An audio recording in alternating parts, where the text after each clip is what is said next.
Assalamualaikum warahmatullahi wabarakatuh. Alhamdulillah para pemirsa,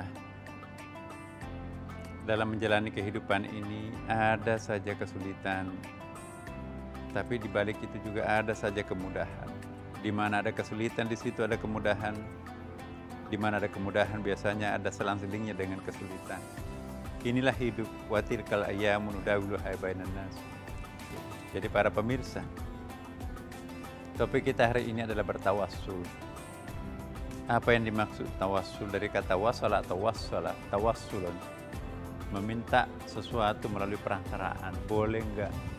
Memang kontroversi, tapi saya ingin dudukkan persoalannya. Saya ingin berikan satu contoh kasus ya. Ketika Rasulullah didengar wafat, banyak kejadian. Tapi satu di antara kejadian itu ada seorang Arab, pemuda pedalaman Arab, berjalan kaki dari hari Senin tiba ke rumahnya Rasulullah hari Rabu, 3 hari di perjalanan non-stop. Kenapa datang ke rumahnya Rasulullah? Karena ingin minta bantuannya Rasulullah agar dosa besarnya diampunkan oleh Allah Subhanahu wa taala. Baru saja melakukan dosa besar, tapi di situ nggak disebutkan dosa apa yang dilakukan sang pemuda itu. Begitu sampai ke masjid dan sekaligus rumahnya Nabi, banyak orang. Loh, kok kenapa banyak orang? Ada apa? Sahabat menjawab, apakah Anda tidak tahu bahwa Rasulullah wafat hari Senin yang lalu? Tadi siang hari Rabu ini baru dimakamkan. Begitu mendengarkan Rasulullah sudah wafat, menangislah sejadi-jadinya pemuda itu. Kenapa menangis? Lalu dinasehati oleh sahabat. Ya, dinasehati oleh sahabat. Ya fulan, berhentilah menangis, karena Allah telah mengampuni seluruh dosa-dosamu. Nah, terus kenapa menangis?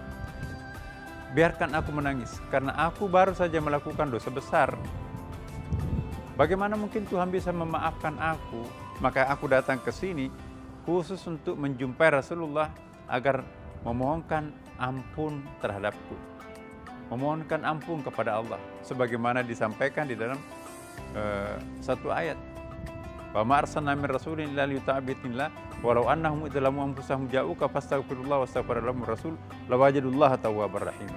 Kalau ada orang yang menganiaya dirinya sendiri, yakni berdosa besar, datang kepadamu Muhammad, memohon ampun kepada Allah dan meminta pertolongan tawassul melalui engkau, perantaraan engkau, minta dimohonkan ampunan, lawajadullah tawwaba, maka pasti engkau akan menjumpai aku, orang yang maha penerima taubat dan maha penyayang.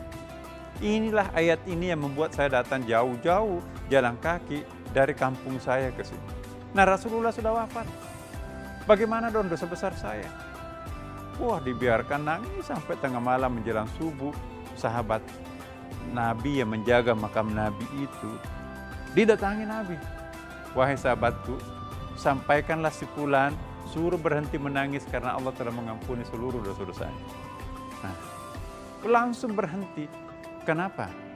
Karena dia juga tahu bahwa hadis Nabi itu, barang siapa yang menjumpai diriku, bermimpi menjumpai diriku, aku yang dilihat, satu-satunya wajah yang tidak bisa dipalsukan iblis, wajahku, kata Rasulullah. Jadi ini salah satu dalil bahwa orang bertawassul itu melalui perantaraan seseorang itu boleh. Saya memberikan satu contoh konkret ya kan. Kalau kita mau masuk ke rumahnya Pak Gubernur, tanpa perantaraan, tanpa melalui protokol, lambat, belum tentu kita diterima. Tapi kalau kita kenal salah seorang orang dalamnya, itu bisa kita mendapatkan privilege ya, keistimewaan khusus. Bisa. Jadi tawassul itu apakah boleh dengan Allah? Kenapa bukan kita langsung kepada Allah Subhanahu wa taala? Ya kata pemuda tadi, nggak mungkin Tuhan memaafkan aku yang pendosa ini, tapi melalui sahabatnya, melalui nabinya, pasti Allah akan memaafkan aku.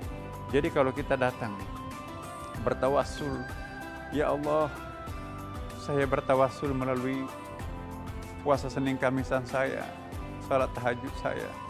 Jika itu ada manfaatnya, maka mohon kabulkanlah permohonanku. Itu sebetulnya bisa disebut sebagai tawassul.